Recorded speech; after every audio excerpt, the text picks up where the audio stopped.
There's a quote in your book here that I have highlighted that absolutely stuck out to me, and I think it's appropriate to bring up here. It says, what we tend to forget about, or what we tend to forget when we don't talk about death, is that we stop talking about life.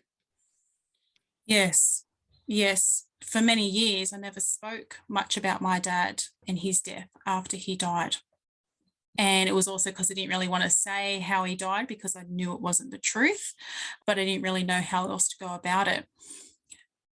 And at the same time, I could see my mum grieving, and she was not wanting to talk about it with us because she felt she had to be strong for us. And in her mind, with her generation, in her family lineage, was to not be upset or talk about missing my dad, even though you could just tell, you could just Mhm. tell by even looking about her how much she missed him. You could see the pain of her even talking about him just caused so much pain. And so for many years, we didn't speak much in certain aspects of my father, which then was really having this moment and this conditioning that I had growing up that in death we don't talk about. And that also happened, when other family members had passed away, about not really so much talking about it because it made other people upset. For me, I know that a lot of people did know the truth about my dad before me. So for some degree, they were probably uncomfortable to talk about my dad to me because they weren't sure about what to say.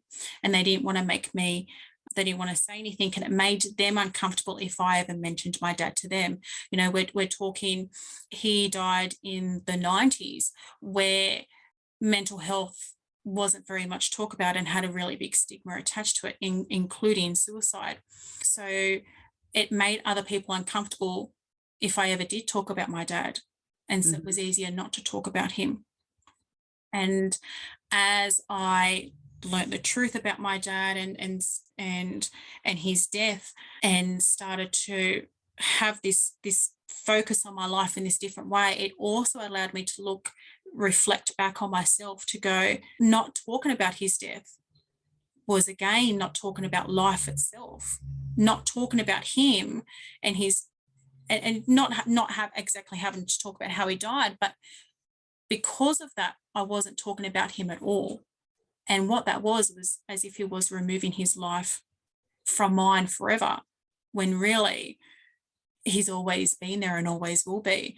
And it really allowed me to have this different outlook on death, and this unlearning and relearning that death doesn't have to equal bad, that we don't talk about forever, that we can talk about death. And it actually is this beautiful way for allowing us to grieve, and allowing us to continue on this healing journey with death being a part of it.